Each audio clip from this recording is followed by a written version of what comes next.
तो हेलो दोस्तों, जैसा कि मैंने आपसे कहा था कि वीडियो तो आपको कंटिन्यू मिलती रहेंगी, लेकिन एक से एक जबरदस्त मजेदार मिलती रहेंगी। जैसा आपने थंबनेल में देख लिया है कि आज हम बताने वाले हैं जो इंग्लिश का हमारा मॉडल पेपर क्वेश्चन बैंक है, उसमें से जो हमारा अनसीज पैसेज, यानी जो आपने कभी तैयार नहीं किया, जो आपको कभी आया नहीं, आपने कभी पढ़ा नहीं, हो सकता है आपने पढ़ लिया हो लेकिन आपने कभी पढ़ा नहीं, और वो आपके पेपर में आ जाए और आपको उसमें से क्वेश्चन छांट के आपको लिखनी है, तो आपके लिए टेंशन की बात हो जाएगी। तो आज के लेक्चर में हम वही देखने वाले हैं कि हम उसको बिना देखे, बिना पढ़े हुए, लेकिन उसको किस तरीके से पढ़ा जाए, किस तरीके से तैयार किया होगा, जिससे कि हम उसको पढ़ के 2 सेकंड में, इन आ सेकंड, इन आ मिनट आप उसको सॉल्व कर लो और आप 3 मार्क्स, क्योंकि ये जो है ना 2 अनसीज पैसेज आने लगे, पहले एक आता था लेकिन अब आपके 2 आने लगे, एक लॉन्ग आता है और एक शॉर्ट आता है। तो आज हम कवर करने वाले हैं शॉर्ट टाइप के, यानी जितने भी शॉर्ट टाइप के आएंगे आपको मैं 2 कराऊंगा और एक आपको होमवर्क दूंगा। और ये किस में से ले रहा हूं मैं, आपकी जो विद्या का है ना, विद्या का क्वेश्चन बैंक है, मैं उससे ले रहा हूं। तो आप चाहें तो आप उसमें से भी देख सकते हैं, और आपको अगर ये समझ में आता है ना तो आप कमेंट सेक्शन में गुड लिख के भेजिए, गुड सर, बढ़िया, मुझे समझ में आया, तो आई कैन अंडरस्टैंड, ये भी लिख सकते हैं। ठीक है, तो आप इसके साथ हम शुरुआत करने वाले हैं बिना किसी देरी के, जो हमारा 2025 का है, पुराना नहीं है, 2025 का है, और जो आ चुके हैं हमारे, हम उनको अटेम्प्ट करेंगे। तो सबसे पहला हमारा क्वेश्चन क्या है, कॉम्प्रीहेंशन ऑफ अनसीन पैसेज, यानी कॉम्प्रीहेंशन है ये हमारा अनसीन पैसेज का, जो आज हम कवर करने वाले हैं। अनसीज पैसेज का मतलब होता है आपने कभी इसको देखा नहीं, आपने कभी इसको जाना नहीं, और एक ऐसे आपको पैसेज दे दिया, तो आपको इसको पढ़ना है, पढ़कर समझना है, और समझने के बाद आपको इसके आंसर का, क्वेश्चन का आंसर देना है। क्या करना है, पहले आपको इसको पढ़ना है, पढ़ने के बाद समझना है, समझने के बाद इसके जो क्वेश्चन आपसे पूछे गए हैं इनका आंसर देना है। लेकिन जो आज मैं कवर करने वाला हूं वो आपको एमसीक्यू टाइप क्वेश्चन पूछे जाएंगे, यानी मल्टीपल चॉइस क्वेश्चन होंगे, आपको इनमें से कौन सा आंसर सही है आपको उसको टिक लगाना है। पहले क्या होता था, आप अपने मन से बना के लिख देते थे, तो एग्जामिनर ने जल्दी जल्दी में आपके टिक लगाया और आपको फुल मार्क्स मिल गए।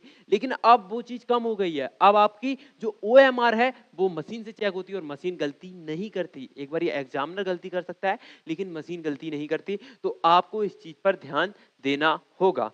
तो इसी के साथ हम बढ़ते हैं नेक्स्ट स्लाइड पर। नेक्स्ट स्लाइड पे हमारा अनसीज पैसेज, जो हमने कभी देखा नहीं, हमने जाना नहीं, लेकिन हम इसको सॉल्व करके दिखाएंगे, वो भी हम नहीं, मिलकर हम लोग, ठीक है ना, अकेला मैं नहीं करूंगा, आप भी मिलकर करेंगे। तो हमारे ये 2024 में आ चुका है, और हम अभी 2024 ही चल रही है, इसमें हम इसको सॉल्व करेंगे, और 25 में पूरा अनसीज पैसेज कवर करेंगे, ठीक है ना। तो अब ये बिना किसी देरी के आइए हम शुरू करें।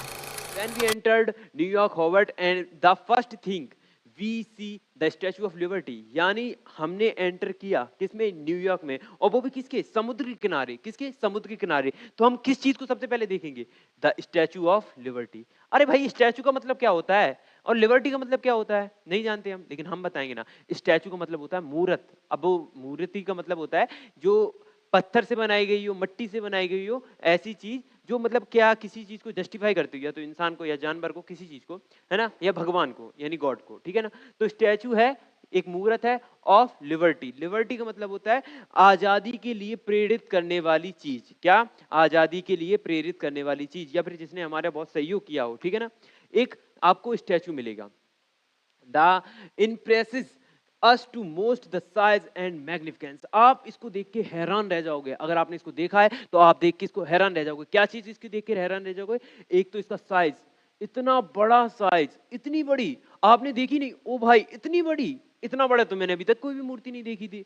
और मैग्निफिकेंस यानी इसकी भव्यता, आप सोचोगे इतनी क्लियरली इसको कैसे बना दिया, ये लग रहा हो भगवान हमारे सामने प्रकट हो गए, इतने बड़े से भगवान, इतनी क्लियर इसको बनाया गया है।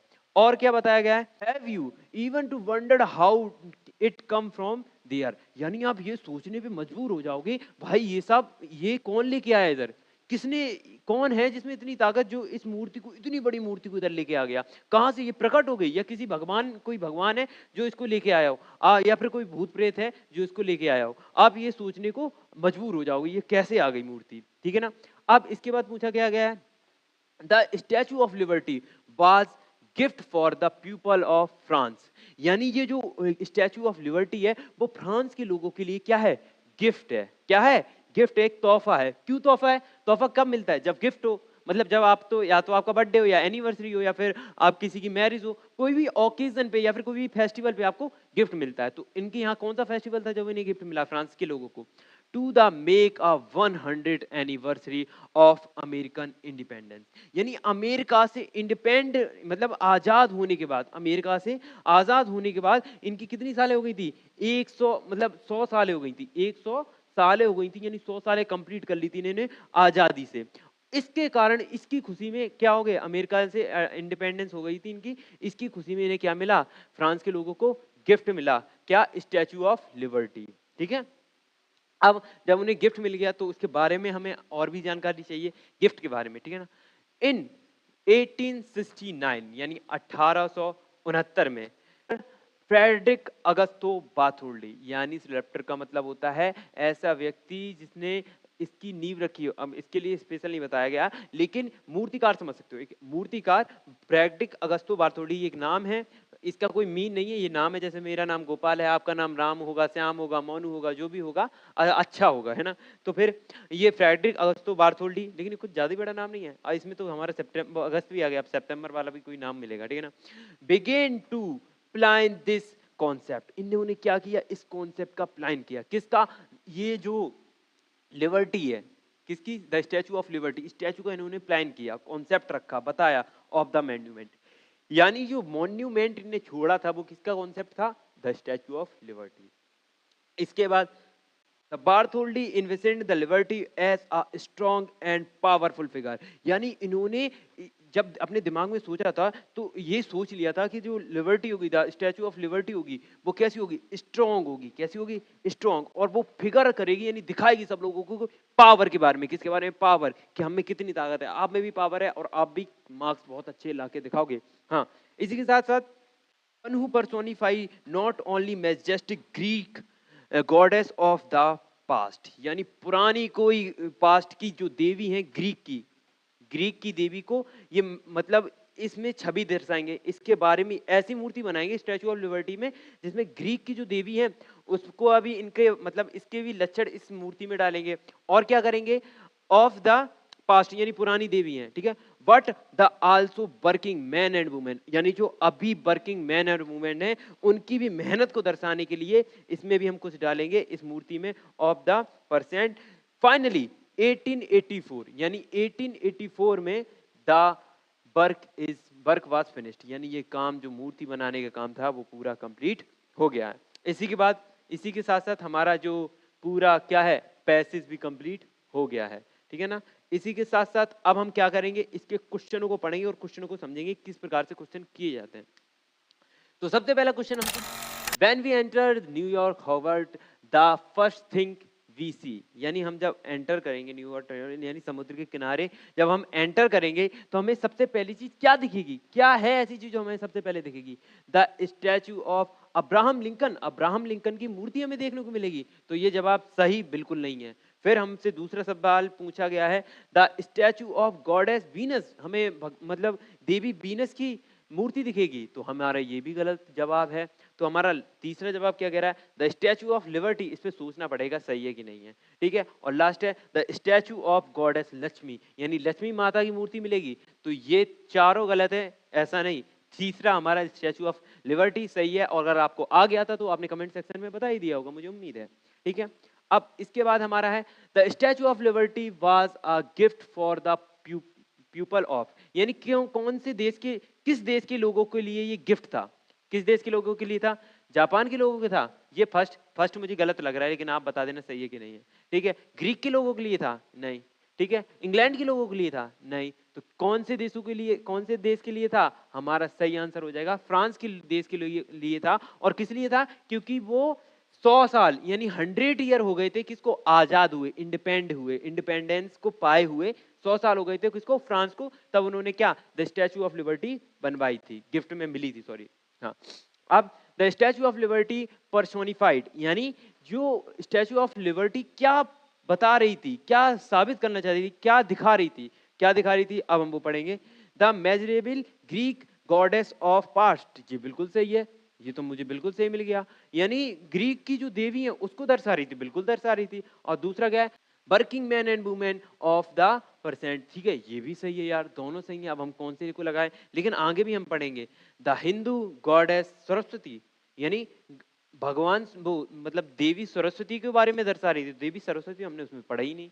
लेकिन अब लास्ट वाला है बोथ ए एंड बी, तो हमारा ए भी सही है बी भी सही है, तो हमारा लास्ट कौन सा सही होगा, डी। और इन तीनों को हम कट कर देंगे क्योंकि ये सिंगल सिंगल बता रही है और लास्ट में हमारा डबल है। तो 3 क्वेश्चन हमारे कंप्लीट हो चुके हैं। इसी के साथ साथ चलते हैं क्वेश्चन नंबर किसमें, पैराग्राफ पैसेज नंबर सेकंड पर। और जो पैसेज नंबर सेकंड है वो हमारा 2023 में आ चुका है। अब हम ये है किसके बारे में, और ये बहुत अच्छा लगा मुझे क्योंकि ये जो पैसेज होते हैं इससे हमें सीखने को भी मिलता है, समझने को भी मिलता है और नई नई चीजें जानकारी भी मिलती है। आप जितना ज्यादा हो सके पैसेज को पढ़िए और उसमें से क्वेश्चन आंसर फाइंड कीजिए। अगर आपको नहीं आता समझ में तो आप कमेंट सेक्शन आपके लिए खुला है, आप उसमें कमेंट कीजिए। मैं आपको उस टॉपिक में उस पैराग्राफ में वीडियो प्रोवाइड करूंगा डीपली, जिस तरीके से मैं अभी बता रहा हूं। इसी के साथ साथ हमारा सेकंड पैसेज है, वो कह रहा है Subhash Chandra Bose was the great leader of India. यानी सुभाष चंद्र बोस थे ना, वो ग्रेट नेता थे, लीडर थे किसके, इंडिया के। विदेश के नहीं थे, इंडिया के थे। उनने विदेश में शादी की थी, कोई बात नहीं, कर लेते हैं आज के टाइम पे, नहीं उस टाइम पे भी कर लेते थे जब सुभाष चंद्र बोस थे, ठीक है ना। His countryman called him Netaji. पता है हमारे देशवासी उन्हें क्या कहते हैं, नेताजी सुभाष चंद्र बोस। नेताजी सुभाष चंद्र बोस, नारे भी लगाते हैं, नेताजी सुभाष चंद्र बोस अमर रहे। ठीक है, अब उसके बाद इन्हें क्या कहते हैं, Netaji, because he lead them on the right path. क्योंकि ये लोगों को क्या एक सही रास्ता बताते थे, राइट पाथ बताते थे और उसको लीड करते थे, उसी पे चलते थे और लोगों को भी अपने साथ लेके चलते थे, ठीक है ना। But he soon found out they so more effect sold we made to make India freedom। लेकिन ये चाहते थे, क्या चाहते थे कि इंडिया आजाद हो, फ्रीडम हो, यानी बिल्कुल आजाद हो, अपने दम पे चले, किसी भी विदेशी कंपनी, ईस्ट इंडिया कंपनी और अंग्रेजों द्वारा उन पर कोई शासन ना हो। ठीक है, तो ये चाहते थे कि हमारा देश इंडिया आजाद हो जाए, किसकी गुलामी से आजाद हो जाए, वो भी ईस्ट इंडिया कंपनी की, ठीक है ना। और फिर the British power of getting weak, यानी जो ब्रिटिश का पावर था, यानी जो अंग्रेज थे उनका पावर कम हो रहा था, वीक हो रहा था, कमजोर हो रहा था। क्यों हो रहा था कमजोर, अब देखते हैं। In the second world war, यानी जो सेकेंड वर्ल्ड वार चल रहा था, इस कारण जो हमारे जो ब्रिटिश पावर थी, यानी जो अंग्रेजों को शासन था, उनकी मतलब क्या हो, वो कमजोर हो रहे थे, कमजोर हो रहे। तो इसका फायदा किसने उठाया, नेताजी ने, यानी सुभाष चंद्र बोस ने, ठीक है ना। अब getting weak in the second world war, यानी सेकंड वर्ल्ड वार में वो वीक हो गए थे, कौन, ब्रिटिश रूल, ब्रिटिश पावर, ठीक है। He thrust the seeking it from all side. फिर उन्होंने क्या कहा, सब जगह देखा, सब जगह देखने के बाद इनने और चीजें एनालाइज की। एनालाइज करने के बाद इन्होंने क्या किया, वन डे ही स्केप, यानी एक दिन ये चुपके से भाग गए। कहाँ भागे, ठीक है, फ्रॉम कलकत्ता, यानी कलकत्ता से भाग गए। कलकत्ता में रहते थे, अब वो कोलकाता है, कोलकाता से कलकत्ता में रहते थे उस वक्त, और उधर से स्केप कर गए, यानी भाग गए in the guise of Pathan. यानी पठान जो पहले वो मूवी नहीं है झूमे जो पठान, उसी की कॉस्ट्यूम में हमारे जो बोस जी थे वो भाग गए, यानी पठान के कॉस्ट्यूम में चले गए। कहाँ कहाँ चले गए, ये स्केप कर गए, अभी पता नहीं चला कहाँ से कहाँ चले गए, लेकिन गए कि कहाँ से निकले थे, कलकत्ता से, ठीक है। And he went to Germany, और ये चले गए कहाँ, जर्मनी चले गए, और जर्मनी में जाके इन्होंने शादी कर ली। हाँ शादी भी की थी, जर्मनी से की थी, ठीक है। पे पैसेवर, यानी पैसेवर बन के गए थे, जो पैसेवर का काम करते थे वो बन के गए थे पठानवे ने, और उन्होंने बताया कि मैं इधर पेशेवर हूँ, ठीक है ना, इंडिया से आया हूँ। और from Germany he went go Japan. अब फिर इन्होंने क्या किया, जर्मनी से जापान चले गए, ठीक है। अब जापान जब गए, चले गए, ठीक है। He went organize the Indian National Army. फिर उन्होंने क्या किया, इंडियन नेशनल आर्मी बनाई। इन्होंने लोगों को जोड़ा, बड़ा की, और एक आर्मी बनाई जिसका नाम रखा क्या, इंडियन नेशनल आर्मी। ये क्वेश्चन भी मिल सकता है, ठीक है। They fight many battles again British force, यानी ब्रिटिश फोर्स के खिलाफ, यानी जो ब्रिटिश आर्मी थी उसके खिलाफ इन्होंने काफी सारे क्या किए, युद्ध किए, और उन युद्ध को जीता। जो नेशनल इंडियन नेशनल आर्मी बनाई थी उनसे इन्होंने क्या किया, अंग्रेजों से लड़ गए, ठीक है। बैटल माने होता है युद्ध करना, एक तरफ की जो होती है ना सेना, एक तरफ से इधर सेना होती है, एक तरफ से इधर सेना होती है, और आपस में लड़ते हैं, तो एक तरफ की सेना को बोलते हैं बैटल, ठीक है ना। हाँ, तो बैटल किया, युद्ध किया, और सी सेड, इन्होंने कहा टू हिम कंट्रीमैन, अपने देशवासियों से क्या कहा, give me blood I give you freedom, यानी तुम मुझे खून दो और मैं तुम्हें क्या दूंगा, आजादी दूंगा। तुम मुझे खून दो, मैं तुम्हें आजादी दूंगा। ये किसने कहा था, नेताजी सुभाष चंद्र बोस ने, और इन्हें हम नेताजी के नाम से जानते हैं। अब आते हैं क्वेश्चन नंबर पर, क्वेश्चन आंसर पर, ठीक है। फर्स्ट पहले लग रहा है, हु वाज सुभाष चंद्र बोस। सुभाष चंद्र बोस कौन थे ये सुभाष चंद्र बोस, ठीक है। ग्रेट साइंटिस्ट, यानी बहुत बड़े साइंटिस्ट थे, इन्होंने ही हमारे क्या बोलते हैं मिसाइल लॉन्च करवाई थी, नहीं, गलत जवाब, ठीक है। तो सेकंड है ग्रेट लीडर, इस पे विचार करना पड़ेगा, ऊपर नीचे हो गया हमारा बी और सी, ठीक है। ग्रेट आर्टिस्ट, यानी ये बहुत अच्छी आर्ट बनाते थे, जो द स्टैचू ऑफ लिबर्टी इन्होंने बनाई है, तो ये भी गलत। और लास्ट में डी हमारा नन ऑफ दिस, तो ये भी गलत। एक तो काम किया उन्होंने, ये क्या है, हमारे ग्रेट लीडर है, option C is the correct option, ठीक है। अब हम आते हैं क्वेश्चन नंबर सेकंड पर। क्वेश्चन नंबर सेकंड में बोला give me blood and I will give you freedom, यानी तुम मुझे खून दो, मैं तुम्हें क्या दूंगा, आजादी।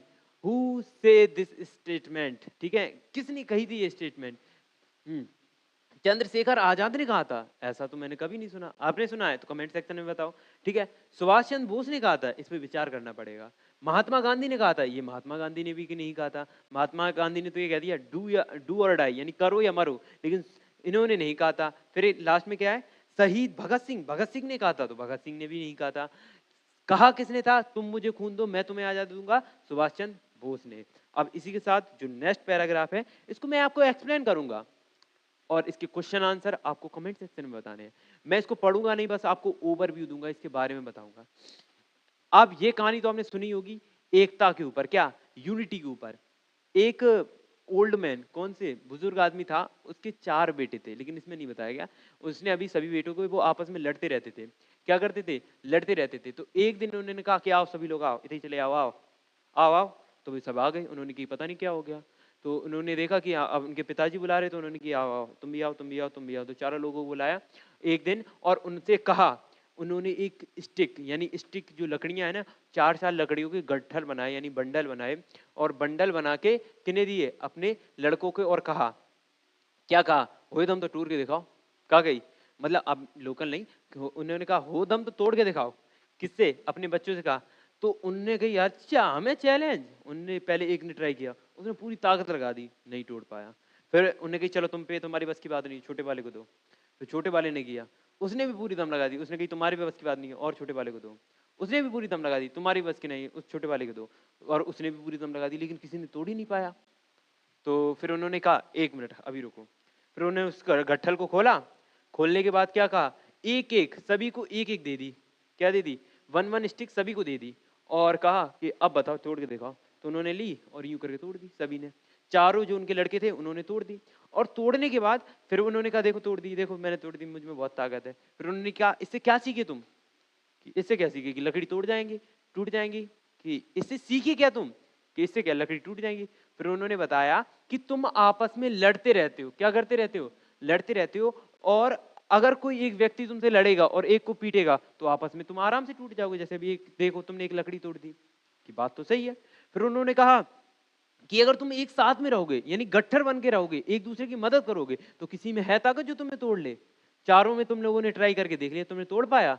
वो कह रहे बात तो सही है। तो इससे उनके मतलब उनके पिताजी ने यूनिटी यानी एक साथ रहने का उन्हें लेसन दिया, यानी उन्हें बताया एक साथ रहने में क्या फायदे होते, क्या नुकसान होते हैं। नुकसान तो कुछ नहीं होता, लेकिन फायदे ही फायदे होते हैं, ठीक है ना। तो उसी का लेसन दिया किसने, जो हमारे ओल्ड मैन थे उन्होंने दिया, ठीक है। अब वो मतलब मरने वाले थे, इसलिए उन्होंने कहा कि क्या, एक इनको लेसन देते जाएं, एक चीज इन्हें समझाते जाएं कि मरना हो जीना हो कैसे रहेंगे, साथ साथ रहेंगे, है ना।